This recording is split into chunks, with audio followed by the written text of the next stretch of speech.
just leave it right here. Kevin, what is up with you in sports movies? I think that kind of college mentality of that interview. What's up with you? And, hey, what's up? I don't know. You know, I never intended to make a sports movie in the beginning, although I love sports and I've played them since I was little, you know, till the street lights came on. That's how I knew I had to go home. And it was baseball, it was basketball, and then it was football. So that cycle never stopped for me. So I have a genuine love of sports, but I love movies even more in the sense that I don't want to make a sports movie unless I think it can become a classic. That doesn't mean it does, but it means I won't start it unless I think it actually has that chance. And I felt that way about Bull Durham. I felt that way about Tin Cup. I felt that way about, you know, Love of the Game and Field of Dreams. And when I read Draft Day, I thought it could very easily take its place among those movies. You know, and the best sports movies are obviously not about sports. They're about girls and boys who do get along and sometimes don't get along and have just a strong desire to be together. And sometimes don't have the words to figure out how to do that. Do you still think, sir, that Build It and They Will Come is current today?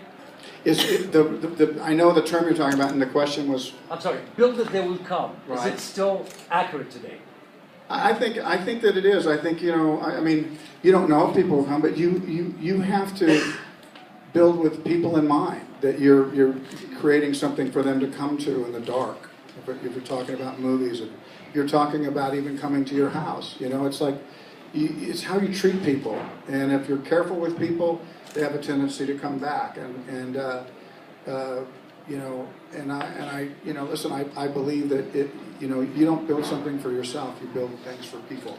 I make movies, when I read it on the couch, that's for me.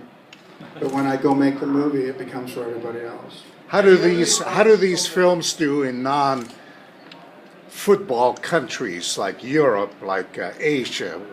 Well, you know, on paper they're not going to do well, and you're reminded that when you try to raise money for a film. Oh, it's not going to do well for them. You know, I just made a little movie about racism. Oh, it's not going to do well for them. I said, really?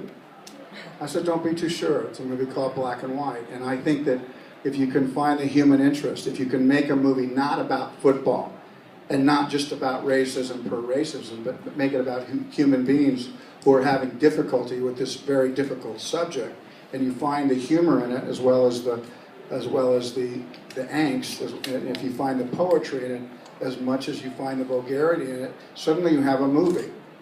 Do you have any projects in the works that combine your love of acting and your love of music together? No, I don't. You know, I don't look to try to do that. If one comes across and I read it on the couch and I think, wow, I could pull this off, I'll do that. But I don't try to plan my career that much. I mean, I plan on making more westerns. That's just what I like. I just really like to make them, and they speak to a little bit to the history of our country. You know, we authored that genre into motion pictures, and not many people make them, and I think, you know, I'm just going to have to keep making them. Will you direct another one? I will direct it, yeah. Awesome. His son's draft day was 90% voiceover. Was it difficult to you playing off another character or another actor? Oh, well, you know what? Ivan was very careful about making sure that we talked to each other on the phone. So even when they were somewhere else, I was on the phone with them, and vice versa. They all tried to be on the line with me. I've done this enough a couple times where I have a lot of empathy for actors. I said, just go home, I can do this. What sparked your renewed passion for acting? Because it seemed like you went away for a little while, and then in the last couple of years, yeah, you come back really strong. What sparked your renewal and passion for the business? Well, I had 3 children, and my wife said she wasn't going to have any more. She says, you have to go. You have to go out there and make this work. No, but I did take time off with the children. I've been married twice, and I'm really happiest about, you know, not looking back on my first time and thinking, God, I wish I'd have given more time to my children. I know a lot of guys have that, a little level of regret. I was so busy doing my career, I felt like I let that time slip by, and this time I'm going to do it right. I'm not saying I did it right, but I have no regrets. The first half of my career I spent so much time with my children. That was probably my biggest worry being married a second time was, can I give as much to my children this time as I did the first time? So part of having them was, to be around them. I mean, my children really don't even know I'm an actor. They're 6, 5, and 3. They think I live in a trailer.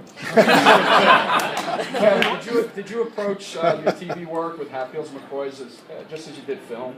Was it the same for you? Yeah, it's just as hard to make a bad film as it is a good one. It's just as hard making a film with low amounts of money it is with gobs of money. They're hard. You get up early and you stay late, and for me, the thing that gives a movie its very best chance to succeed is not really money, it's a script. And there's a giant difference between script and story. People confuse them. Oh, it's a good story, it should make a good movie.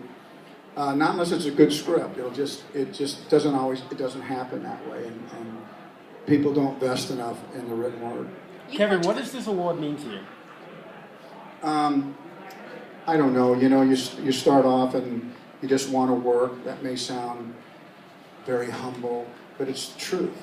When I decided I was going to be an actor, no one gave me a chance. I certainly didn't know how to explain to anybody how it would work. I didn't even know how it worked. I used to drive my truck in every day to La Brea and Sunset, and that's when Ships was still there. And I would park my car right by a phone booth, and I would just go to sleep in my truck, little Datsun truck, because I didn't know what else to do. I knew I needed to come into Hollywood every day. I just didn't know where to go. I would kind of curl up in kind of a fetal position. I would just kind of sleep. I was just trying to dream how to get started. And I stayed next to the phone booth because we didn't have cell phones back then. I thought, I'd get the drama log. I didn't really know what I was doing. I just knew what I wanted to do.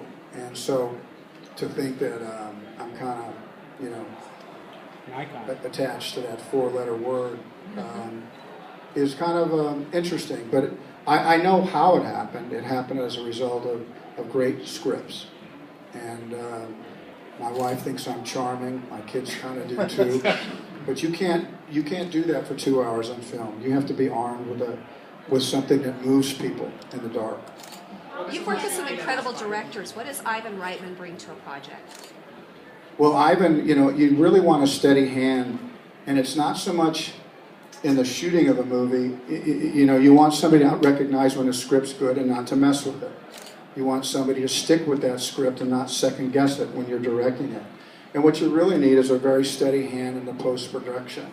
I'm not trying to give a lesson on filmmaking, but I want to say that's where most movies, and some of my movies that have disappointed me a little bit, have occurred in post, where a lot of people can get their hands on it, where there's a level of committee, where movies move from being an R to a PG because people say that there's a bigger audience. But the truth is, by softening it, you lost the audience that really could appreciate it, an adult audience. And it's just not about saying the word fuck or watching people make love on screen. Sometimes the truth of something has a vulgarity, and not all movies are made for people, under 17. And so what I liked about Ivan was he protected our movie as it went through that process. He was able to, stand up to a bad idea. A bad idea, doesn't mean somebody's doing it intentionally, but you just need somebody to say no. And sometimes the only person with opinion becomes a majority in a room. What is it about TV that's drawing high-powered actors like yourself back to the medium? Well, I think it's script. Those stories have a tendency to play themselves out longer. Motion pictures right now are really in conflict with each other about length, conventional wisdom. The conventional wisdom of a movie is it should be a PG versus not. The conventional wisdom is it shouldn't be over 2 hours. The conventional wisdom is like blah, blah, blah. It just conventional wisdom you to death. And probably the question you turn around and ask yourself fundamentally is, what if everybody's wrong? Because a movie is an emotional experience. It's not an intellectual one. And I don't know anybody in my whole life that I've sat around and listened to great storytellers around a campfire and said somebody to speed it up.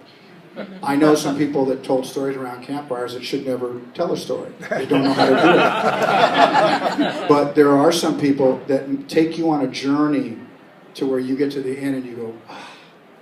And I think that's what we love about movies, is when we just go, ah. Did you just your character? All right, this is the last Having worked question. on Man of Steel, how do you feel about the big studios kind of changing some of that source material to appeal to a wider audience as opposed to focusing on the original audience? Yeah. Well, studios know what they're about. And I have to understand that that's not what I'm about. And that doesn't make them bad and me good, or them. It doesn't. That's what they're about. And so you have to live we all operate in a world, and there's like rules. You guys have editors. Your stories get shrunk down. The world is what it is, and the world has turned towards these kind of giant movies. But that doesn't mean I have to stop. It doesn't mean the rock's any easier for me to push uphill. I mean, I just made this movie called Black and White, and I think it's the same movie to me as Dances with Wolves. I think it's a very powerful movie. I think it's very commercial. I think it smells like everything that studios want, which is money. And that's not bad. I don't think artistic and financial things are mutually exclusive. So, yeah. Does it have distribution? Black and white. What's that? Distribution. Does it have distribution? You have distribution for your film Black and White. It's a really good question. That's the thing that scares everybody, and that's the thing that has, I think, created a lot of haves and have-nots. No, I don't have distribution for Black and White yet. So I financed Black and White myself, and I couldn't get anybody to see what I saw in it. And I literally walked into my own den and I looked at my wife and I said, I think I'm going to pay for this movie. And she said, really? And she said, well, if you think that's what you should do, then that's what you should do. And that's a pretty good partner. And I do feel that it's a movie to be seen and a movie to be talked about without trying. It doesn't preach, it doesn't do anything, but it's quite humorous and it's ultimately very poignant. All right, guys, that's all we have time for. Thank you.